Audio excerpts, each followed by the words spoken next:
Hi, my name is Jacob, and this is the channel New Sounds and Old. Welcome to a new, better late than never, video here on the channel. I'll try to keep this one short. Um, let's see how it goes. It always goes long. I don't know why. Yeah, long time no see. Hope everyone's doing well. I was at a record fair yesterday, and I bought 7 records that I just want to show you and talk about briefly. Um, I live in the sticks in Denmark. And this fair took place in the city of Roskilde, as most English-speaking people would probably call it. It's quite a famous city also when it comes to music because the biggest music festival in Denmark, and I think the biggest one in Scandinavia, takes place in Roskilde, the Roskilde Festival, that I go to every year. And I also went this year, and I haven't actually made a video about that. Maybe I should do that. So as this is Roskilde is quite a big city, I was expecting quite a big fair.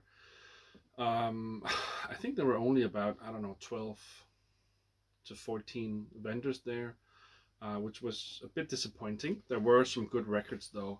I actually just picked out a CD that I want to talk about because um, I did buy 7 records here, but there were some really good 90s OGs that I would have liked to have bought, but that were just simply out of my budget. For example, Nine Inch Nails, The Downward Spiral, in what looked like an OG European pressing, was priced at around converted 200 US dollars. A bit too much for me. There was also an original, maybe European, pressing of this album by The Cure. This is their self-titled album from 2004. This was released. Not their best album by far, but an album that has not yet been reissued and that I want to own on vinyl, basically. Um, that one was priced at around 240 US dollars. And then I also saw a vendor had the legendary Black Album from Prince, not the original 1987 pressing, but the 90s, like early 90s pressing. He wanted 300, converted 300 US dollars for that one.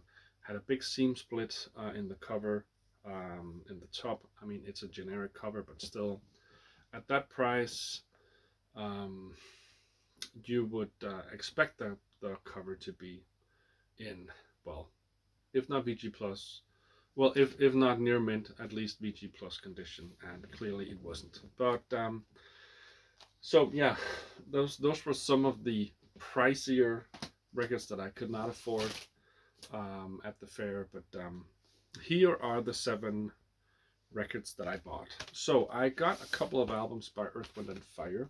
This is a 1975 double album called Gratitude. I try to, I really want to get a complete Earth, Wind and Fire studio album collection. And this one, for some reason, I had not come across until yesterday.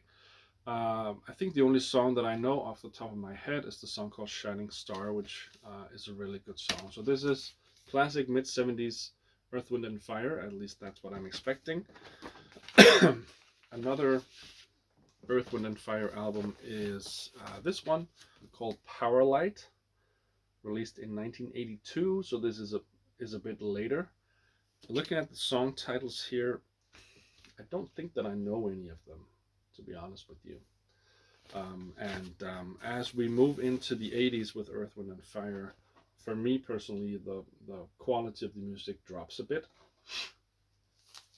I definitely prefer the mid to late 70s Earth, Wind and Fire releases. Yeah, I'm happy to get this one. I think this was priced at around like 7 or 8 US dollars, around that price.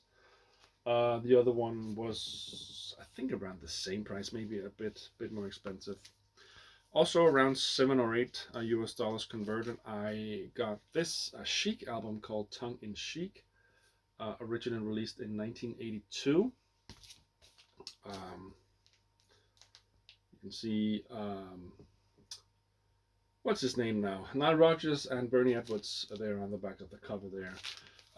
So early 80s Chic. I recently bought, I don't recall the name of the title now, but of an album that they released, I think in 1984.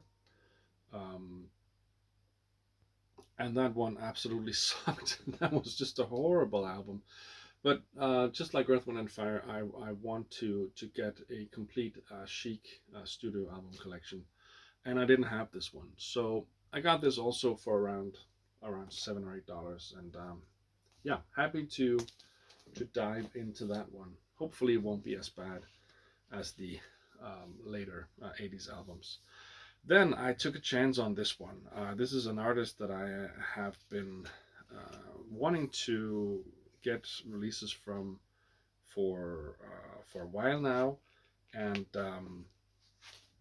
I saw this one. This was priced at around, or at only at half price, like 20 Danish kroner. This is like $3.50. The cover has seen some damage. Not the picture on the cover, because that's absolutely lovely. This is Herbie Mann and the album called Push Push, the hairiest guy playing jazz flute. And yeah, I'm guessing that this is from the looks of it. Look at that handsome devil there. This could be like really funky, sexy, sassy jazz flute jazz. Released in 1971 originally. This is a German pressing. Beautiful orange colored inside of the gatefold there, and Herbie looking very confident and very happy with himself. So yeah, got this cheap, a blind buy. Um, Next one is also sort of a blind buy. This was priced at 100 Danish kroner, but was half price, so 50. Once again, around 7 or 8 US dollars. This is from Japanese fusion jazz guitarist Kazumi Watanabe and his album called Lonesome Cat. I went on Spotify and streamed some of the album, streamed parts of the album, and it sounded interesting. Um, Not everything was, appealing to me, honestly, to start off with. But I'm guessing that when I when I have the chance to dive into this, it will open up itself for me, and it will be interesting to listen to.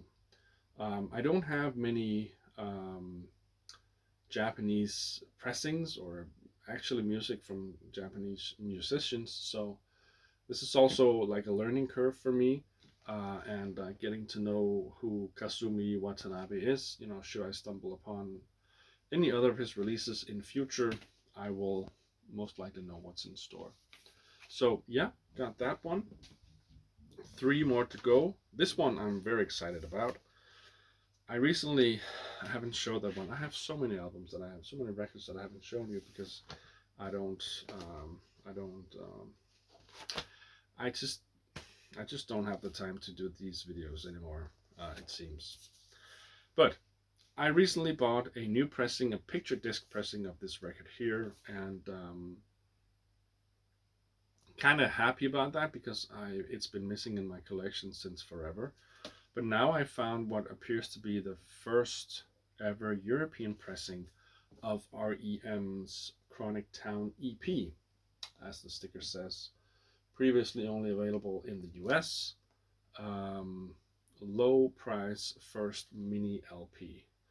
So this is, I think, if you ask me what my favorite era of REM is, it would be the beginning of REM. I think my favorite REM album is actually the debut Murmur. That came out in 83, I believe. This one came out 82. It features a couple of songs off of Murmur. like Gardening at Night and Carnival of Sorts, Boxcars. And then it also features 3 other songs. But yeah, I think that this is my favorite era of REM. The classic silver and burgundy RRS label. Very happy this is in pretty good condition, and yeah, I'm stoked to get this one in this pressing here. Um, yeah, it will definitely sound better than the picture disc that I bought. I got it. I got the picture disc quite cheap, and I mean it sounds like crap, but yeah, happy to get that first European pressing, and then the last one, which is probably my favorite of the buys from yesterday, is the debut album from Jamiroquai, Emergency on Planet Earth, in the first European pressing.